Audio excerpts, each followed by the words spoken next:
Dungeons and Dragons. What's up, Screen Fiend fans? Let's go to it.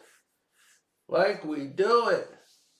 Dungeons and Dragons, man. This was an incredible movie.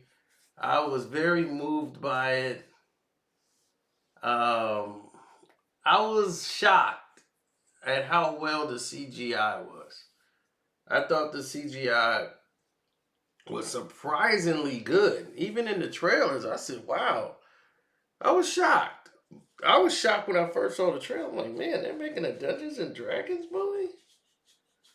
Now, I remember they had a cartoon back in the day, but nothing really resonated more than the actual board games. But since the success of Stranger Things, Dungeons and Dragons has gotten new life when you hear them use things, words that like the mind flayer and all these things and terminology that they use, all from Dungeons and Dragons. So when you hear that, it get all these people caught into the mythology of it, and they're hoping that they can get some of that audience to check out D&D, the actual movie. And a lot of people did. It was a nice turnout, even though it was up against stiff competition this week, as the movies are starting to roll out now. You had Shazam come out, then you had John Wick.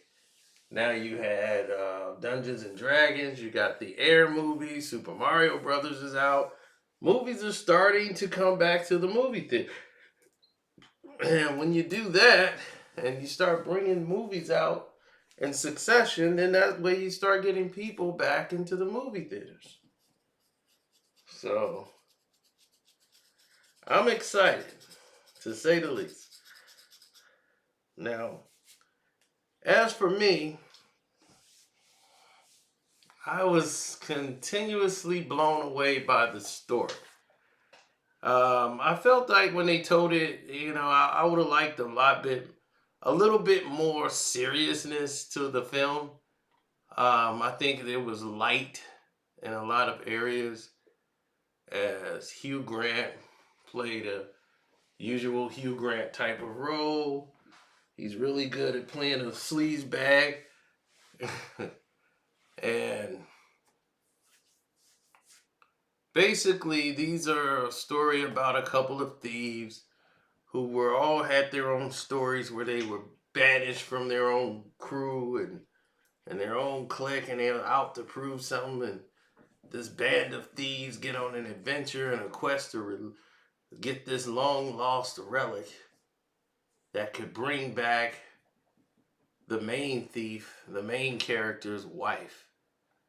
And the main character is played by no one other than the uncorruptible, undiabolical Chris Pine.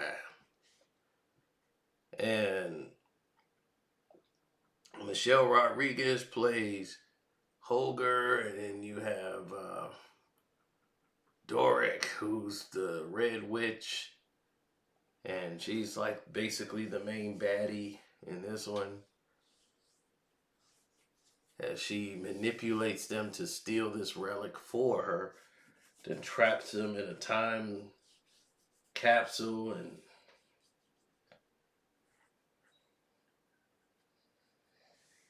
and the rest was history. Now,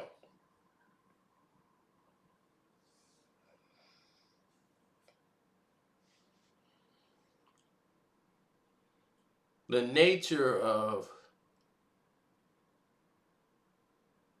all of this that you see in this film is that Jonathan Goldstein and John Daly both directed this film. And this is what I don't like about two directors.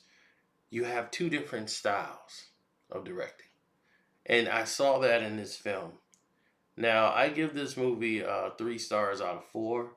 It's definitely a great movie to watch. It's entertaining. It's not as high on Rotten Tomatoes. I mean, I think they gave it like 90. Just initially, I mean, it's a good movie. It's funny when it needs to be, but then it's two different type of movies. We have scenes that go nowhere, or it could have been on the editing room floor, and we just because we needed to have, I guess, a dragon because it's Dungeons and Dragons, we just needed a dragon, and then you have scenes where the characters are going through their own arcs, and you have in one version or one part of the tone there's a love interest involved now, and that makes really no sense, but they're intertwining with each other. Then you have another story that's developing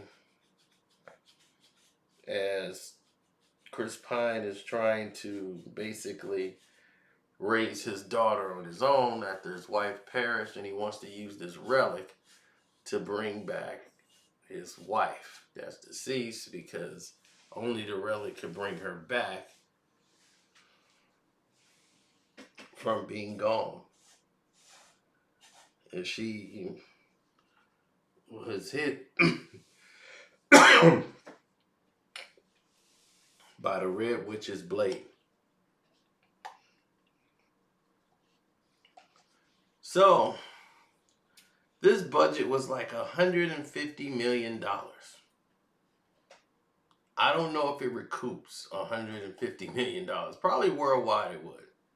The United States, it did a decent number. But, yeah, I don't see it hitting the 500 million mark. I'm saying it might do 200, 300 million. And that might be enough for a sequel. We have to wait and see. I enjoyed the film,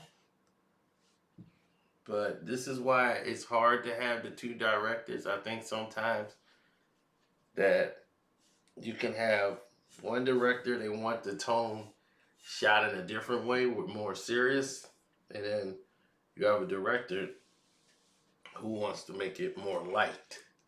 So they blended this director in who's kind of forcing some comedy and levity into the film in certain scenes that didn't need to be for those characters.